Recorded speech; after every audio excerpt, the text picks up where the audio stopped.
Et qui dit 1er mai dit traditionnel rassemblement syndicaux. Bonjour Luc Faré. Bonjour. Bienvenue à vous sur Sud Radio. Vous êtes secrétaire général de l'UNSA Fonction publique. Plus de 150 manifestations prévues dans toute la France demain à l'appel de très nombreux syndicats, si ce n'est tous. Vous y compris, et sous quel mot d'ordre, Luc Faré ?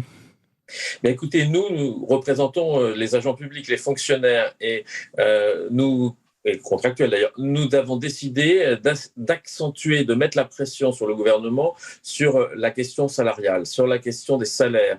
Nous considérons aujourd'hui qu'après un gel de plusieurs années, depuis le quinquennat précédent, de la valeur du point d'indice, qu'il faut le débloquer.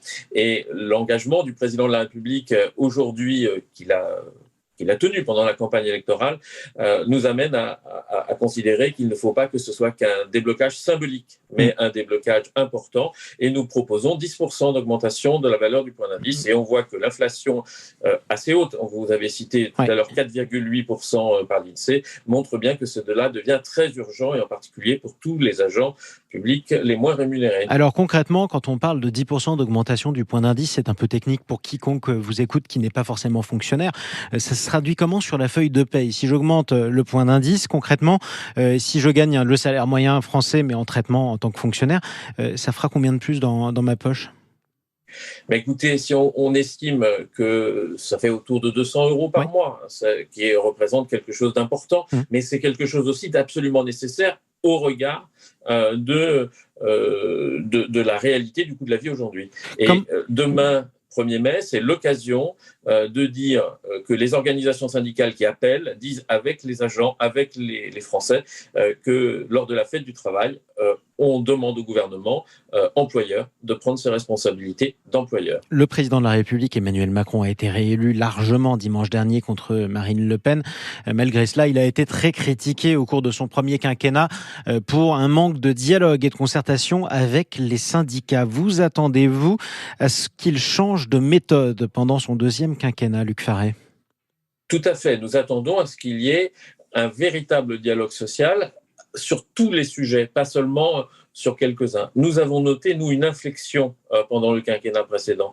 Nous avons noté une inflexion, je le dis, dans le secteur de la fonction publique, avec le gouvernement de Jean Castex. Nous avons plus discuté qu'avec le gouvernement précédent. Mais, et c'est important, nous souhaitons maintenant qu'on ouvre des négociations sur la rémunération des agents. Et c'est ce sujet-là qui est d'actualité et qui est le plus important pour rattraper ce qui s'est passé pendant les 5 dernières années. Et quand je dis ouvrir des négociations, ça ne veut pas dire qu'on puisse être informé, ça veut dire qu'on puisse discuter, négocier et obtenir que le système de la rémunération des agents publics soit plus proche de la réalité, afin que la fonction publique soit plus attractive, afin que les jeunes aient envie de devenir agents publics, fonctionnaires, contractuels. Quand vous dites cela, ça veut dire que vous manquez de candidats aujourd'hui ?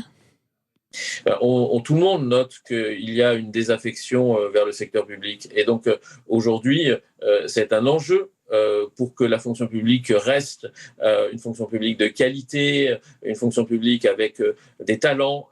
Et pour ça, il faut reconnaître ces talents. Et quand je parle de reconnaître, c'est reconnaître les futurs jeunes qui pourraient se destiner à la fonction publique, mais surtout reconnaître l'ensemble des agents publics.